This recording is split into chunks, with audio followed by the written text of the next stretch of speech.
těch koňských než těch psích. A přijde mi to takový nelogický vzhledem k tomu, že můj pes by musel jít na jedno místo minimálně 100krát, aby se to vyrovnalo tomu koňskému. Nejen v pražském parku Stromovka, ale po celé Praze platí vyhláška o zákazu znečišťování veřejného prostranství. Majitelé psů musí sbírat při venčení výkaly pod hrozbou pokuty. Ale mají stejnou povinnost i majitelé ostatních zvířecích miláčků? Potkat tady ve Stromovce koně není žádná výjimka. Není, určitě ne. Ten stejný metr teda je podle té vyhlášky i na ty koně. Musí být, prostě žádné výjimky prostě neexistují, jestli to je pes nebo kůň nebo jakékoliv nebo člověk v krajním případě, tak opravdu žádná výjimka neexistuje. Čili má povinnost to potom svém zvířeti uklidit, když to neudělá, uvidí ho strážník, může ho pokutovat. Může ho napomenout, může ho pokutovat. Zatímco psí výkal ve Stromovce skoro nenajdete, ten koňský se objevuje poměrně často. Od koní soukromých, které jsou ustájeny na Císařském ostrově, ale i od koní městské policie a policie České republiky, jejichž jízdní oddíly ve Stromovce hlídkují. Na výletních koňských povozech mají na exkrementy speciální záchytné vaky. Pod koňský ocas se ale žádný takový vak umístit nedá. A tak by měl jezdec seskočit z koně a hromadu uklidit. Což může ale v případě policistů v uniformách působit trochu nepatřičně. My jsme povinni to uklidit sami po těch koních. Řešíme to tak, že samozřejmě je nedůstojný, aby hlídka v uniformě slejzala a uklízela někde trus.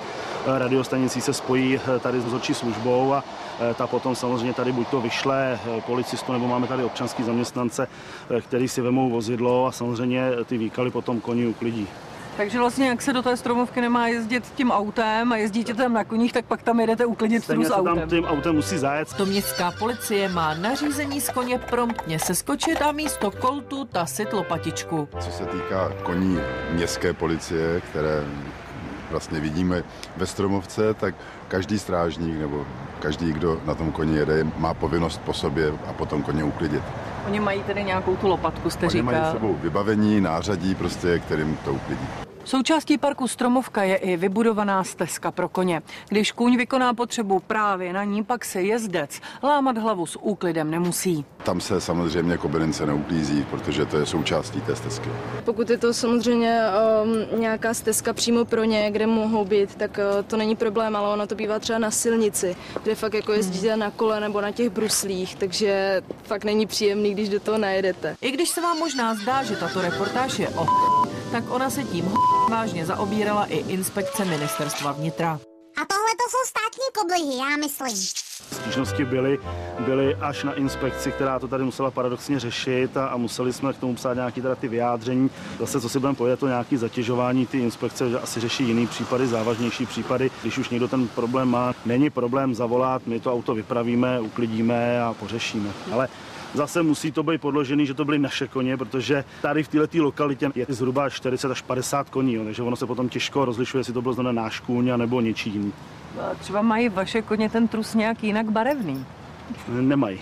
Bohužel nemají, je to u všech stejný. A jak se teda pozná, jestli to je kůň městské policie, která tady také je, nebo státní policie, tak, nebo soukromí? My to poznáme jednoduše, protože zase, když ta dotyčná osoba zavolá, řekne, řekněme, vy jste na platě před výstavištěm, je tam trus po koních, já nemám nic jednoduššího, než si tady sednout, podívat se do knihy služeb, podívat se, kde ty koně vůbec byly, kde tu hlídku vykonávali a zjistím, jestli v té lokalitě vůbec byly nebo nebyly.